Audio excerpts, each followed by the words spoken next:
Gimana pendapat kamu kalau pasangan kamu lebih berpenghasilan daripada kamu? Ya nggak apa-apa, jadiin benchmark supaya gue jadiin patokan supaya gue bisa kerja lebih giat lagi, bisa dapetin pendapatan lebih besar lagi. Tapi gue sih nggak berkompetisi sama pasangan gue, bahkan kita saling support satu sama lain. Karena kan setiap orang rezekinya beda-beda. Bos, justru itu yang gue cari, bos. Ngerti nggak? Tuh.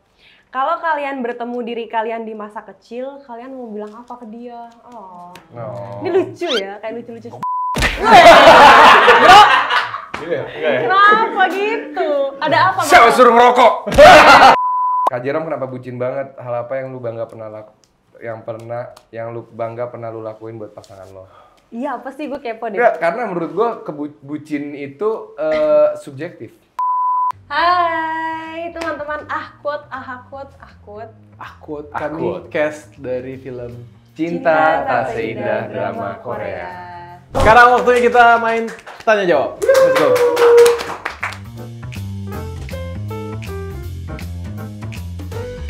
Barang apa yang gue rela beli ini meskipun mahal? Gue rela beli ini meskipun mahal. Mahalnya Anya atau mahalnya siapa? Beda nih. Apa ya? Yang berhubungan sama hobi lah, yang jelas boleh. ya. Misalnya kayak raket tenis, sepatu tenis, raket pedal, stick golf gitu. Ya itu aku rela. Gue juga sama sih kayaknya barang-barang collection gitu, tapi gue tahu market value-nya bisa naik 2 tahun 3 tahun ke depan. Kayak At least apa? buat Kayak kartu Pokemon, kayak kartu Pokemon, kartu basket. Bimo itu kolektor sejati dari dia SD. Iya. wow. Investasi jadinya. Tapi nggak semuanya berhasil, ada juga yang nyusruk juga, ada yang flop. Kalau gua mungkin sama, tapi kalau beda, gue suka rela beli barang mahal untuk orang. Gue juga sih itu. Iya kan? Karena gue tahu Dia dia bakal senang dan Ya bucin. berapa lama teman, keluarga, apapun berapa lama kita dekat atau nggak dekat, yang penting ya udah. Gue berarti harus temenan deket sama lo aja ya, biar gue beliin barang mahal. Gimana pendapat kamu kalau pasangan kamu lebih berpenghasilan daripada kamu? Ya nggak apa-apa, jadiin benchmark supaya gue jadiin patokan supaya gue bisa kerja lebih giat lagi, bisa dapetin pendapatan lebih besar lagi. Tapi gue sih nggak berkompetisi sama pasangan gue, bahkan kita saling support satu sama lain. Karena kan setiap orang rezekinya beda-beda. Bos, justru itu yang gue cari, bos. Ngerti nggak? Yang maksudnya kan aku kan cewek. Kalau misalnya pasangan aku pendapatannya lebih gede, ya udah ya kita nikah besok. Asal cocok personality-nya. Berarti yang sekarang belum ya? Bukan kayak gitu, bro, bukan. Jerome, jangan seperti itu lah. Nggak kan? Personal tuh bulan. Iya, personal banget. Kayak, ini yang nonton banyak, jangan. Ya. Tenis lagi kan, pak gitu. Kalau gue nggak apa-apa penghasilan lebih besar. Udah gitu aja. Seneng nggak tapi? Ya sama aja sih. Oh. Mungkin maksudnya ada yang minder kali kan, karena Iya, mungkin ada yang minder. minder, ada jadi kayak insecure. Cowok kali kayak. Satu hal yang bisa lo petik dari hati patah tersebar lo. Hah? Hah? Terbesar lu. Typo. Terbesar. Satu hal yang bisa lo petik dari patah hati terbesar lo. Iya, Salah typo dia. Fix. Dari hati terbesar lo. Pengalaman yang bisa gue petik dari patah hati terbesar gue, dari pengalaman gue adalah self love. Self love. Kadang lu terlalu love sama orang, lu jadi blindsided. Itu bener. Karena pada akhirnya lu harus bisa cintai diri lu sendiri, baru bisa cintai orang lain. Bener. Wah.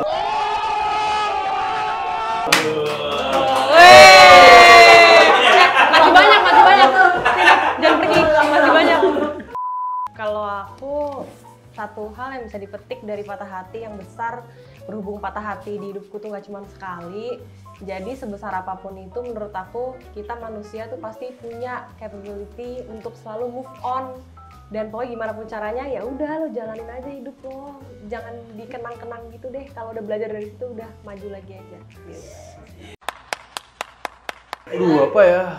Patah hati buat gua ya nggak apa sih. Kalau ngomongin soal patah hati pelajaran itu kan klise banget. Tapi menurut gua emang ada orang yang ngalamin patah hati buat patah hati aja, dan lu mesti ngalamin itu aja, nggak harus kenapa-napa. Karena nggak semua hal harus ada alasan, harus jadi pembelajaran, enggak lagi. Bisa juga ini patah hati ya, patah hati aja. Nikmatin aja ya. Iya misalnya hilang sepatu kan patah hati kan, lu lagi naro sepatu tiba-tiba hilang gitu kan patah hati, ya udah sih hilang.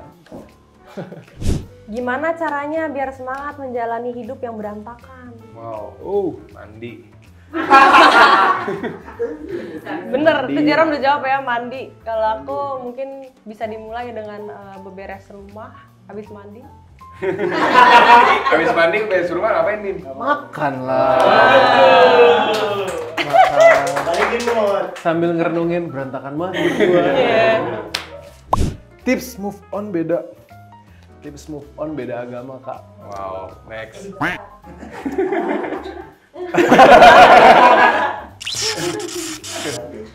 Ya agama sih sendiri-sendiri ya, personal sih, itu udah nggak bisa. Kalau menurut gua loh ya, ini gua disclaimerin menurut gua dulu.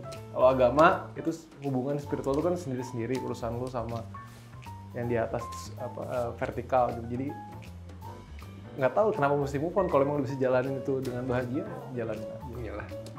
Ya sebenarnya kadar sedihnya sama-sama aja nggak sih? Mau agamanya sama kek, mau orangnya ateis kek, mau beda agama ya nggak sih, sama aja. Ya udah balik lagi, sabar aja, cari yang baru. Oh iya. Karena prinsip hidup kan bukan cuma agama aja sih kayaknya. Jadi masih banyak. Tuh, Pancasila. Ya tuh. Satu aja udah ketuhanan namanya. Masih ada kemanusiaannya dulu.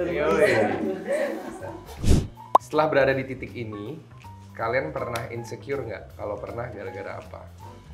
Ya pasti pernah lah insecure, tapi sebisa mungkin gue nggak membuat insecurity-nya itu mengganggu daily life gue, karena menurut gue insecure itu juga kalau kita ngambil baiknya adalah motivasi hidup.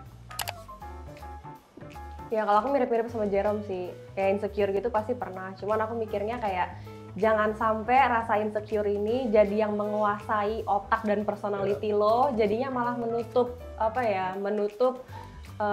possibility atau kemungkinan-kemungkinan yang baik yang datang ntar jadi ketolak. Jadi kayak kalau insecure ya udah. The law of attraction. Iya. Menurut gua normal ketika manusia merasakan rasa takut atau insecure, tapi hidup dalam ketakutan atau hidup dalam insecurity itu yang jadi nggak normal. Capek juga sih. Capek banget. Jadi ya normal tapi jangan hidup di dalam situ. Kalau kalian bertemu diri kalian di masa kecil, kalian mau bilang apa ke dia? Oh. Ini lucu ya, kayak lucu-lucu. Bro, kenapa gitu? Ada apa? Siapa suruh ngerokok? Mabok terus kok. Kalau aku ketemu aku yang dulu pas aku masih kecil, mungkin masih SD atau masih SMP gitu ya, aku cuman mau nepuk punggungnya aja terus bilang kayak tenang, ntar kalau udah gede semua yang kamu mau tuh tanpa minta dapet kok. Manifesting.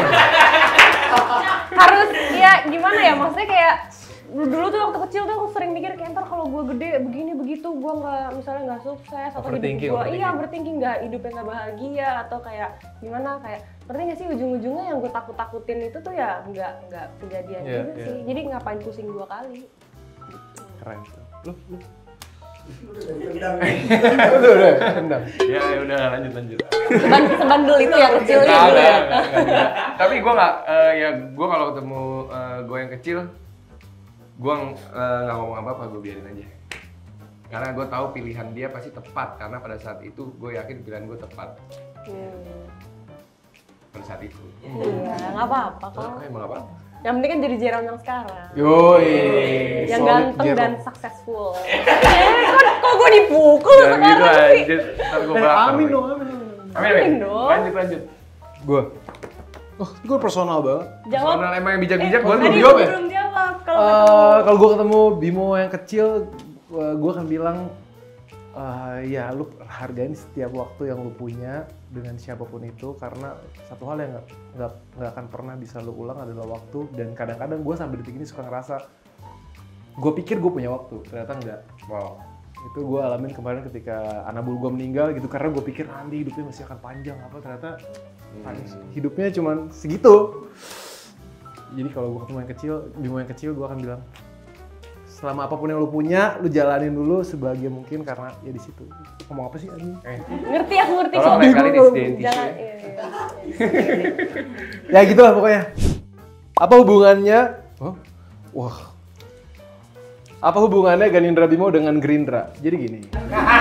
Serius gak sih? Serius gak sih? Enggak. Oh, Tapi kira serius nih banyak yang nanya kayak gini. Jadi ada yang ngetek gue di shorts, YouTube, di TikTok gitu.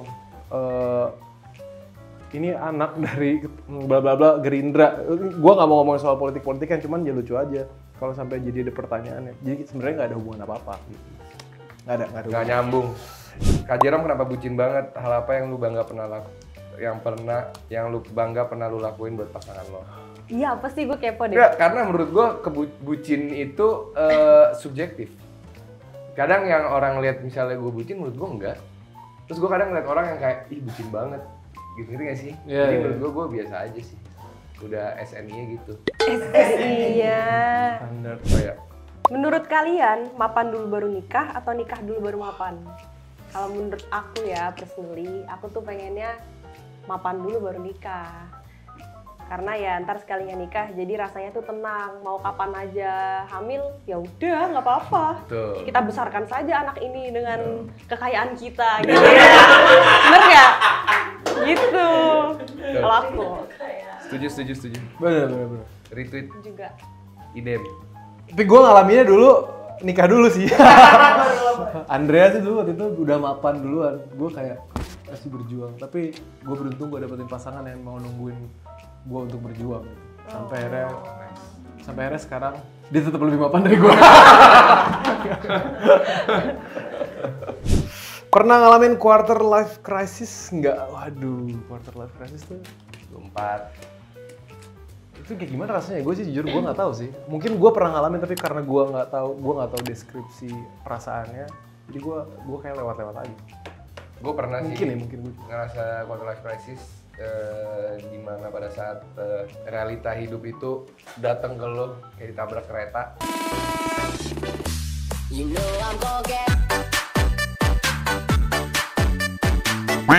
Duar gitu kayak wah hidup nih, pajak nih, karir nih, Oh. cintaan nih. Jadi masih bingung gue nyari-nyari mau kemana, mau di mana, apa sih yang sebenarnya bikin gue bahagia.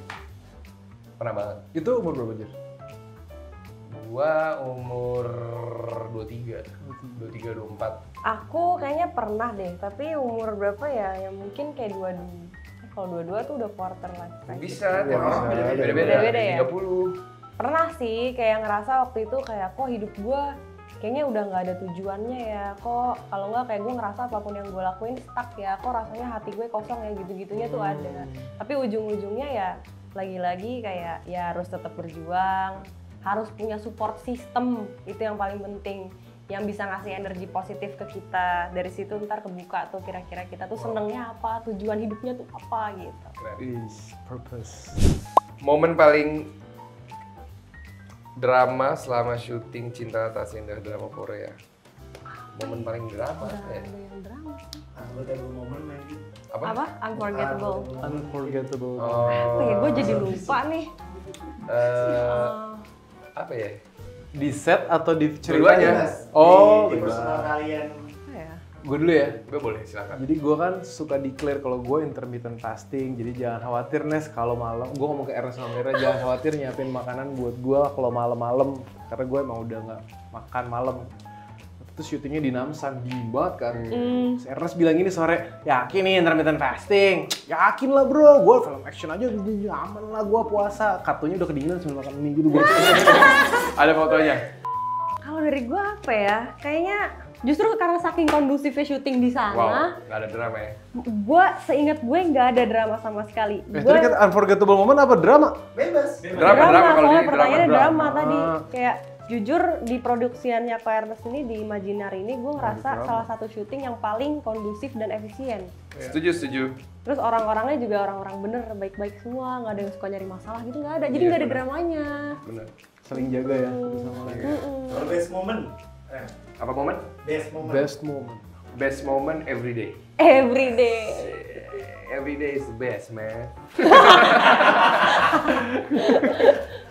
Oh, gue ada. nyari ini kita ke pasar apa tuh pasar Yang thrift- itu. thrift. Iya itu. Iya. Kita ke thrifting market yang Yang kita berangkat rame-rame ujung-ujungnya pulang masing-masing kan? iya berangkat rame-rame. Terus sampai di sana gue makan makanan terkenal di sana, ayam goreng kuning sama Jerome. Iya benar. Wow. Oh Cuma iya. ayam goreng kuning gila.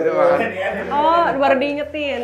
Jauh-jauh kok. Ini nggak drama juga sih sebenarnya, biasa aja. Jadi waktu itu aku hari pertama syuting, pertama kali masuk ke set udah ready pakai baju segala macem, terus aku kayak pagi bla bla bla bla bla, pas mau minum brak tiba-tiba kopinya jatuh. Wah. Ternyata tuh kopi yang dibeli, yang nggak tahu yang dibikin gitu entah kenapa kayak nggak nutupnya nggak rapat atau apa, jadi pas aku gini kena kostum aku semua, terus aku kayak Oh kena kostum, Mam. aku kayak bengong gitu kayak astagfirullah apa salahku gitu kan. Sebenarnya gue yang buka. Biar apa Jerome? Biar Biar gue di Biar lama ya, blacklist. biar lama. Itu UT sih gue ya. Jadi Terus ya udah habis itu jadinya harus kayak ngeringin bajunya dulu, kalau nggak kayak nyobain fitting lagi kayak kira-kira mau pakai baju yang lain atau enggak. Itu lumayan drama, tapi itu dari semesta bukan dari orang-orang. itu di Korea. Iya, pas syuting di Korea. Mungkin Di kalau hotel. itu nggak tumpah, Kenapa tuh? lu keluar mobil, keluar set ketabrak mobil bisa jadi kan? Bener nggak? Ya bisa aja Jadi sih. nge-delay kalau- karena itu ya? Iya, bisa aja. Jadi Kan coba. everything happens for a reason. Iya. Banyak nonton film Jerome. Salah satu dari kalian ada yang pengen bikin film atau sutradara nggak? Kalau iya, genre apa? Wih. Pengen sih gue bikin film, tapi bukan jadi sutradara, either jadi produser atau kerja sama, ya kan, sama mungkin fundraise buat filmnya, ya, tapi filmnya bisa menyuarakan sesuatu gitu, bukan cuma film untuk menuhin ego aja sih. Genrenya saudara. Genrenya ya apapun yang lagi situasi yang lagi terjadi di dunia yang tidak bisa disuarakan. Wow. Misalnya ceritanya kasus tentang HAM, tentang perjuangan wanita di era modern, misalnya kayak gitu-gitu, gue tertarik sih. Tapi apakah sekarang gue lagi ngejalanin itu? Gue lagi berusaha untuk sampai ke sana, ke titik itu.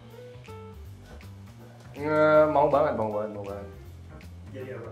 Genrenya? Jadi produser sih. Jadi produser. Jadi sutradara nggak nyampe otak gue. Nggak ada yang. Genre gue kalau mau bikin sesuatu gue mau banget bikin pop aja, film pop. Light. Oh. Karena dunia sekarang udah ribet men. Lo kan nonton film terlalu males, ntar yang nonton sinopal doang. Jadi kayak kalau mau dilihat banyak orang, diselipin juga kayak yang Bimo bilang yang apa? Ada message-nya. Message. Tapi dikemas dengan pop aja ya. Sans. Kayak yang akan tayang nih teman-teman. Tanggal 5 Desember 2024, Cinta Tak Seindah Drama Korea. Yoi! Itu pokoknya filmnya keren banget.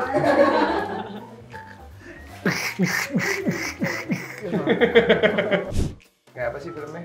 Filmnya, Film CTSDK tuh kayak gimana sih? pokoknya kalau kalian suka yang menye-menye, yang unyu-unyu, yang gemes-gemes, tapi ada plot twist-nya.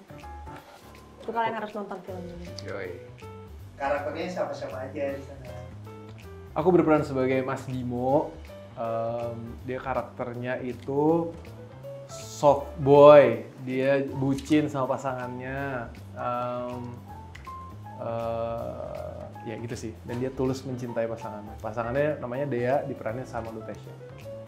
Kalau aku jadi Tara, aku jadi sahabatnya Dea yang diperanin sama Lutesya. Dan di situ kita temenannya bertiga, sahabat banget. Ada aku, Tara, terus Dea sama Kikan. Kikan itu dimainin sama Adea Manendra. Nah, jadi itu juga filmnya ini juga nyeritain journey kita lah sebagai individu cewek yang beda-beda nih. Ada yang udah nikah, udah punya anak. Ada Lutesya yang lagi anget-angetnya sama pacarnya. Ada juga aku yang cewek yang ya jomblo, agak susah nyari pacar karena terlalu independen dan ada problematiknya juga. Pokoknya gitu. Ada juga Jerome yang Kalau gue berperan sebagai Julian, dia adalah seseorang yang mempunyai trauma yang tersendiri dan banyak kesalahan dalam hidup, dan di cerita ini dia diberi oleh alam semesta satu kesempatan lagi. Anjay. gila. Udah bisa disaksikan kapan, Gue Kak? suka. Filmnya bisa disaksikan mulai tanggal 5 5 Desember di bioskop. Di bioskop jangan lupa nonton di hari pertama. Terima kasih semuanya udah pada nonton. Jangan lupa Like, comment, dan Subscribe. subscribe.